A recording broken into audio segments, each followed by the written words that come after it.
سامعین کرام السلام علیکم ورحمۃ اللہ وبرکاتہ، نحمدہ ونصلی ونسلم علی رسولہ الکریم وعلی آلہ واصحابہ اجمعین، اما بعد فاعوذ باللہ من الشیطان الرجیم، بسم اللہ الرحمن الرحیم۔ ان اللہ وملائکتہ یصلون علی النبی یا ایھا الذین آمنوا صلوا علیہ وسلموا تسلیما۔ اللہم صلی علی سیدنا شفیعنا نبینا مولانا محمد بارک وسلم، صلاۃ و سلام علیک یا رسول اللہ صلی اللہ تعالی علیہ وسلم۔ سامعین کرام، تمام عالم اسلام کو عرس حضور مفتی اعظم ہند مبارک ہو۔ آج ہم عرس حضور مفتی اعظم ہند کے موقع پر مختصر سوانح مفتی اعظم ہند پیش کرنے کی کوشش کریں گے۔ اللہ تعالیٰ کی بارگاہ میں دعا ہے پروردگارہ ہمیں حق بولنے اور حق کی پیروی کرنے کی توفیق عطا فرمائے۔ جبل و استقامت، شان تقوی و طہارت، ہم شبیہ سلطان ولایت شہزاد اعلیٰ حضرت، نوری صورت نوری سیرت، پیکر رشد و ہدایت، تاج ولایت، سراپا کرامت، شہنشاہ اقلیم معرفت، عالمگیر شخصیت، خزینہ علم و حکمت، تاجدار اہل سنت، سرکار مفتی اعظم ہند علیہ رحمت و رضوان کی ولادت باسعادت 22 ذی الحجہ 1310 ہجری مطابق 18 جولائی 1892 عیسوی بروز دوشنبہ کو ہوئی۔ امام عشق و محبت اعلیٰ حضرت نے اپنے رب کریم سے دعا کی تھی، اے خداوند قدوس مجھے ایسی اولاد عنایت فرما جو ایک لمبے عرصے تک تیرے دین اور تیرے بندوں کی خوب خدمت کرے۔ اللہ اکبر۔ اعلیٰ حضرت عظیم البرکت مجدد دین و ملت کی زبان فیض ترجمان سے نکلی ہوئی دعا درجہ مقبولیت کو پہنچی اور دنیا نے وہ حسین نظارے بھی اپنی آنکھوں سے دیکھے کہ مجدد اعظم کے گھر میں ان کا نور نظر لخت جگر یعنی حضور مفتی اعظم ہند علیہ رحمت و رضوان کی پیدائش ہوئی۔ جس وقت حضور مفتی اعظم ہند علیہ رحمت و رضوان کی پیدائش ہوئی اس وقت اعلیٰ حضرت اپنے پیر و مرشد آل رسول مارہرہ مطہرہ آل رسول کے یہاں مارہرہ مطہرہ میں تشریف فرما تھے۔ 22 ذی الحجہ کے شب سید المشائخ سرکار نوری مارہروی اور امام محمد رضا فاضلی بریلوی کو بحالت خواب مژدہ جافزہ دیا گیا، یعنی دونوں لوگوں کو یہ خواب میں بتایا گیا، یعنی حضور مفتی اعظم ہند کی پیدائش کی خوشخبری دی گئی۔ فجر کی نماز کے لیے مسجد میں پہنچے، دونوں شخصیتوں کی ملاقات مسجد کے دروازے پر ہو گئی۔ سرکار نوری نے امام عشق و محبت کو مبارکبادی پیش کی، فرمایا مولانا صاحب آپ اس بچے کے ولی ہیں، اگر آپ اجازت دیں تو میں نومولود کو داخل سلسلہ کر لوں۔ اعلیٰ حضرت نے عرض کی سرکار عالی وہ غلام زادہ ہے، آپ اسے داخل سلسلہ فرما لیں۔ چمن زہرا کے پھول سرکار ابو الحسین قدس سرہ العزیز نے مصلی پر بیٹھے بیٹھے رضا کے نور نظر حضور مفتی اعظم ہند عالم اسلام کو حضور مفتی اعظم عالم اسلام کو غائبانہ طور پر داخل سلسلہ فرما کر امام عشق و محبت کو اپنا امامہ شریف اور جبہ پاک عطا فرماتے ہوئے فرمایا میری امانت آپ کے سپرد ہے، جب آپ کا نور نظر اس امانت کا متحمل ہو جائے تو اس کو دے دیں۔ مجھے خواب میں اس کا نام آل رحمان بتایا گیا ہے، لہٰذا نومولود کا نام آل رحمان رکھنا۔ مجھے اس بچے کو دیکھنے کی آرزو بہت ہے۔ یہ کون کہہ رہے ہیں؟ حضور اعلیٰ حضرت کے پیر و مرشد کہہ رہے ہیں کہ مجھے اس بچے کو دیکھنے کی بہت آرزو ہے، وہ بڑا ہی سعادت مند فیروز بخت اور مبارک ہے۔ میں پہلی فرصت میں بریلی شریف حاضر ہو کر آپ کے بیٹے کی روحانی امانتیں سپرد کر دوں گا۔ اللہ اکبر۔ امام احمد رضا کوئے مرشد مارہرہ مطہرہ سے بریلی شریف اپنے دولت قدے پر تشریف لائے۔ پیشانی پر مسرت و شادمانی کی کرنیں پھوٹ رہی تھی۔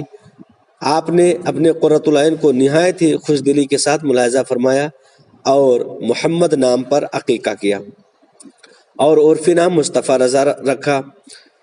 محمد نام پر حدیث میں بہت سارے فضائل و برکات وارد ہیں، اسی لیے نام محمد رکھا اور یہی تاریخی بھی ہوا۔ اسی طرح امام عشق و محبت نے اپنے اور بچوں کا نام بھی رکھا، جیسے حضور حجت الاسلام کا نام بھی محمد سے رکھا اور ان کا نام عرفی نام حامد رضا تجویز فرمایا۔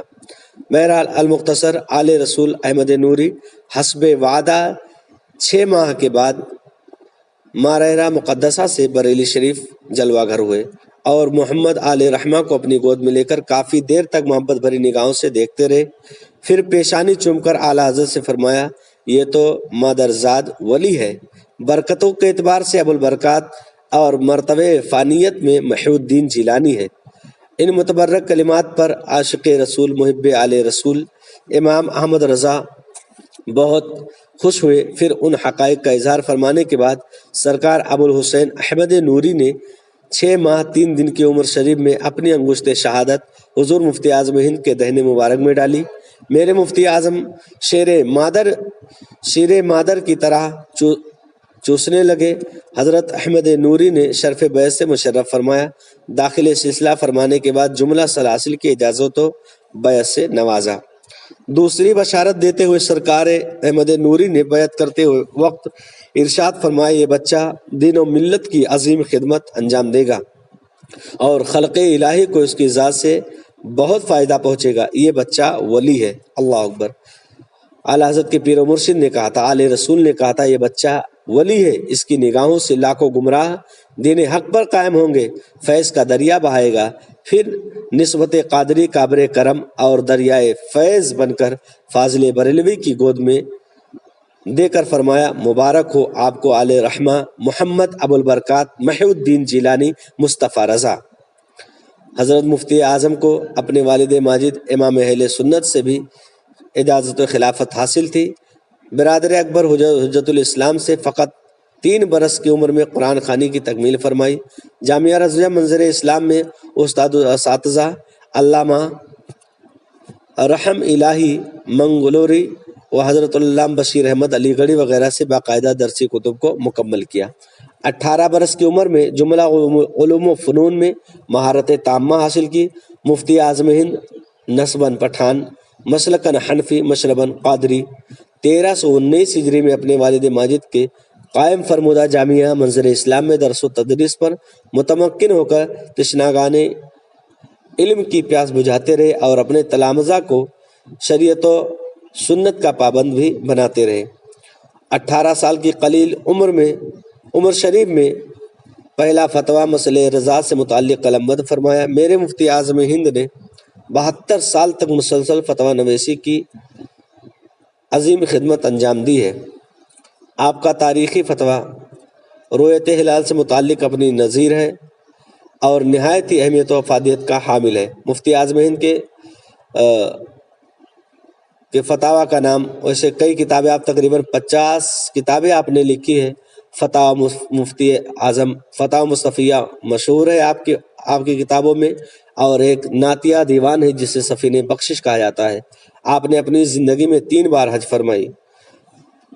پہلا حج والد ماجد کے ساتھ کیا، دوسرا حج اس سال کیا جبکہ فوٹو کی قید نہیں تھی، اور تیسرا حج اس وقت کیا جب فوٹو کی قید تھی، اور الحمدللہ بغیر فوٹو کے آپ حج فرمانے کے لیے گئے، اور حکومت وقت کو آپ نے مجبور کر دیا، اسے اجازت دینی ہی پڑی۔ تاج الشریعہ فرماتے، نگاہ مفتی اعظم کا ذرہ کیا بنا اختر رضا، محفل انجم میں اختر دوسرا ملتا نہیں۔ میرے مفتی اعظم ہند نے سب کو وصال سے قبل وصیت کی کہ سنت مصطفیٰ کو مضبوطی سے پکڑنے کا درس دیا۔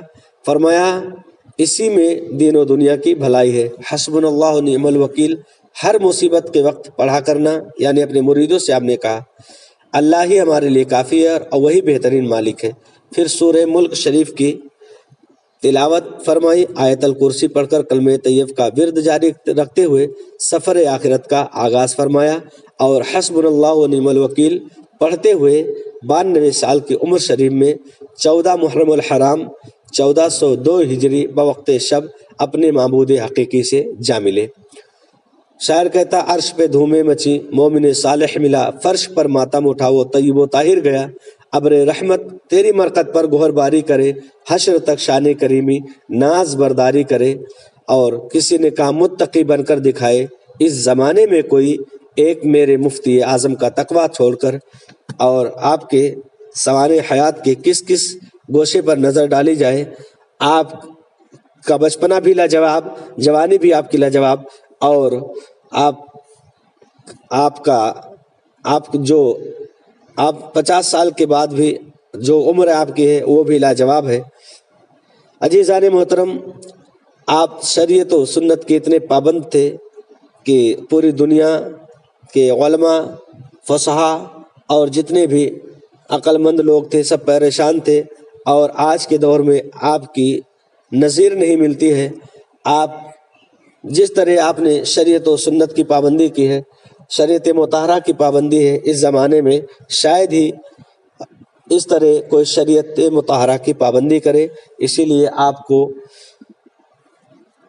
پوری دنیا متقی اور پرہیزگار ٹھہراتی ہے، پوری دنیا اسی لیے آپ کو متقی اور پرہیزگار کہتی ہے۔ پوری دنیا نے مفتی اعظم ہند علیہ رحمت رضوان کے تقوی اور طہارت کو دیکھا اور پھر پکار اٹھے متقی بن کر دکھائے۔ اس زمانے میں کوئی ایک میرے مفتی اعظم کا تقوی چھوڑ کر بہت ساری باتیں ہیں۔